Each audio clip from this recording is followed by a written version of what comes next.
Minasang konnichiwa, ayan ipapakita ko lamang ang kaganapan sa aming blessing ng Romar Overseas Placement and Trading Corporation. Officially na nga po tayong nag-open dito sa ating ahensya at tayo po ay isa sa mga marketing officer ng Romar. At ang inyong mga lingkod po, Mark and Josie, ay accredited at licensed po under DMW. And also ang ating mga job orders dito ay SSW bound to Japan, meron din tayong Europe, and also meron din tayong bound to Middle East. Kami po ay lubos na nagpapasalamat number one syempre sa ating puong may kapal kasi siya po yung may likha nito, siya po ang nag-answer lahat ng ating prayers para ito po ay maisakatuparan.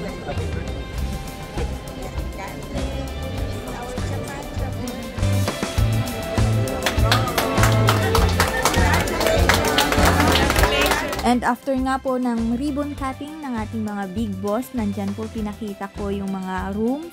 Napakalinis po yan, malawak, and also meron pang extension na room dito. At sa mga nagtatanong po kung saan matatagpuan yung aming office, tapat lang po kami ng Pedro Hill Station. Dito po kami sa Victoria de Manila Tower 1. Second floor lang po ang Romar Overseas Placement and Trading Corporation. So nag-i-imagine ako dyan, no, ang inyong lingkod kung paano pag ako na yung mag-orient ako, marketing officer tayo. Syempre magmamarket tayo ng iba pang job order sa Japan. Sa ngayon is meron tayong SSW visa at magdadagtag tayo ng TITP. Thank you so much!